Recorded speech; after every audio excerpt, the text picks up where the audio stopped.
આ વાડીએ મશીન નીકળી ગયું છે, નીકળીને તૈયાર છે. ટ્રેક્ટર હમણાં આવે, ટ્રેક્ટર આવે એટલે ભરી લઈ. બધું સામાન કાઢીને રેડી છે. આપણે આ વાડીમાં પૂરું કરી નાખ્યું.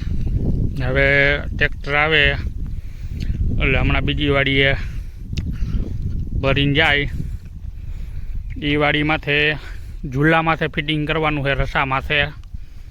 એટલે એ વાડીનું ફિટિંગ આખું અલગ થાય રસા માથે. અહીંયા ફિટિંગ કરીને મશીન ચાલુ કરશું. આજે ભરીને ફેરવી ફરી જાય એટલે પછી આજના કાલ ફિટિંગમાં આવી જાય 2 દિવસ અહીંયા ઝૂલા માથે ફિટિંગ કરવામાં. ને આ વાડીમાં જો આપણે ધાર કહી રહી બધા 3 જગ્યાએથી પાણી આવે.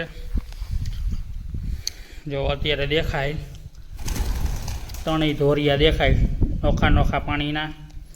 3 બોરમાં પાણી આવી ગયું આમાં.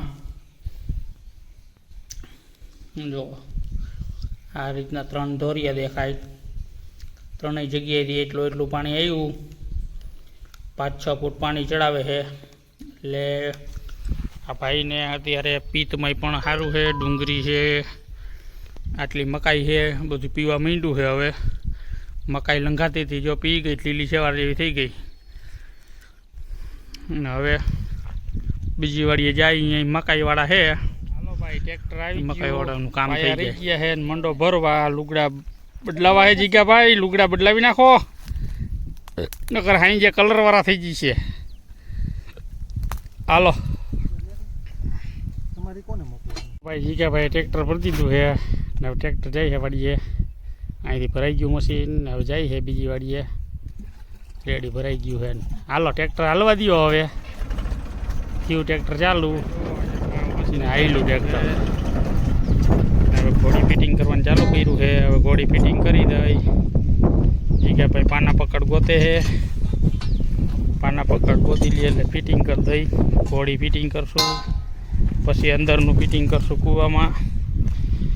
ઉપરથી ચોરસવાળી ને અંદરથી ગોળાઈવાળી વાળી. એમાં પાણીની આવક છે એટલે ફિટ કરવાનું છે. જો ઘોડી ફિટિંગ થઈ ગઈ. હવે અંદરનું ફિટિંગ કરવાનું. ઘોડી ફિટિંગ કરીને કમ્પ્લીટ કરી દીધું છે. કરતા હતા મશીન ભરી આવે ને આવે ને બધું કમ્પ્લીટ કરીને ફિટિંગ કરી દીધું. કૂવામાં જો આમ મસ્તીનું જો ફિટિંગ કર્યું છે આપણે જોરદાર. 20 ફૂટ અંદર ફિટિંગ કર્યું છે. 45 ફૂટની વાડી છે ને 20 ફૂટે ઉપરથી 25 ને નીચેથી 20, 45 ફૂટમાં ફિટિંગ થઈ ગયું છે. ને હવે સવારે અમારા જીગ્ગુભાઈ અદપારીને ઊભા છે ને સવારમાં મારશે હેન્ડલ. કા જીગ્ગુભાઈ? એ કે કાલ મંગળવાર દાદાનો વાર છે હનુમાન દાદાનો. ને કે સવારે વેતું કરી એટલે કે પાણી કંઈક જોરદારનું આવી જાય. જો મારે જાણ કેમ અદપારીને બેસી ગયો છે.